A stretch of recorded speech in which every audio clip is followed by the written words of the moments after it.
సిద్దిపేట జిల్లా హుస్నాబాద్ మండలం పొట్లపల్లి శ్రీ మల్లికార్జున స్వామి ఆలయానికి పోటెత్తిన భక్తులు. ఉదయాన్నే మహిళలు బోనాన్ని స్వామివారికి సమర్పించుకుని ఎడ్ల బండ్లతో ఆలయం చుట్టూ ప్రదక్షిణలు చేసి మొక్కులు చెల్లించుకున్నారు. ఉదయాన్నే వీరశైవ ఆగమ సాంప్రదాయ పద్ధతిలో అగ్నిగుండాల కార్యక్రమం నిర్వహించారు. భక్తులు అధిక సంఖ్యలో పాల్గొని అగ్నిగుండాలు దాటారు. ఆలయంలో వీర ఖడ్గాలు వేస్తూ బండారి చలుతూ శరభ శరభ అంటూ నృత్యాలు చేశారు. ఈ కాకతీయుల కాలం నాటి ఈ పుణ్యక్షేత్రంలోని దర్శనం చేసుకుంటే మంచి జరుగుతుందని భక్తుల యొక్క ప్రగాఢ నమ్మకం.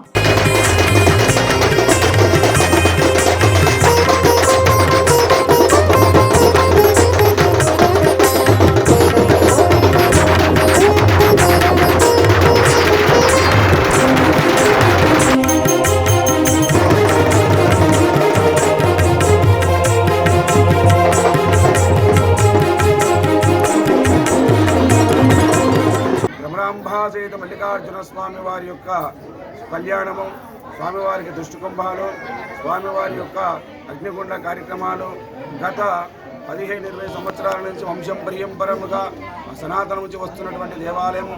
మరి స్వామివారు పుట్టలో వెలిసినటువంటి స్వామివారు గత 3000 సంవత్సరముల నుంచి స్వామివారి ఇక్కడ వెలిసినటువంటి యొక్క కాకతీయుల రాజున్నాడు దేవాలయం నిర్మాణమైనట్టుగా మరి చెప్పడం జరుగుతున్నది.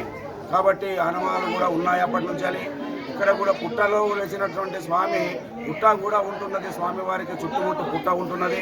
కాబట్టి స్వామివారి యొక్క మొక్కుబడులు కర్ణాటక, మహారాష్ట్ర నుంచి కూడా ఎక్కడెక్కడో నుంచి దేవాలయం ఊళ్ళ నుంచి కూడా దేశాల నుండి భక్తులు వచ్చి ఇక్కడ స్వామివారి దగ్గర దర్శనం చేసుకొని ప్రత్యేకమైనటువంటి పూజా కార్యక్రమాల్లో చేసుకుంటూ మొక్కుబడిగా చెల్లిపుతూ తొట్టెల పూజ కానీ, సంతానం కోసం తొట్టెలు కడతామని, అలాగే వివాహం అయితే కళ్యాణం చేపిస్తామని ఆ రకంగా రకరకాలైనటువంటి యొక్క మొక్కుబడులు మొక్కుతూ స్వామివారిని దర్శించుకుంటూ అగ్నిగుండాలు తొక్కి స్వామివారిని కృపా కటాక్షాలు పొందుతున్నారు. అగ్నిగుండ ప్రవేశం చేయడం వల్ల శరీర భాగంలో ఉన్నటువంటి అనారోగ్య సమస్యలే కావచ్చు, సంతానము లేనటువంటి సమస్యలు కావచ్చు, వివాహము కానటువంటి సమస్యలు కావచ్చు, వగైర ఉద్యోగ సమస్యలే కావచ్చు, ఏ సమస్యలు ఉన్నా కూడా ఈ అగ్నిగుండ ప్రవేశము చేయడం వల్ల ఆ దోషాలన్నీ కూడా పరిహారమై, కుజదోషం కావచ్చు, కాలసర్ప దోషం కావచ్చు, నవగ్రహ దోషాలు కావచ్చు, అన్నీ కూడా పరిహారమై వారికి సుఖము, శాంతి, ఆనందం కలుగుతున్నది.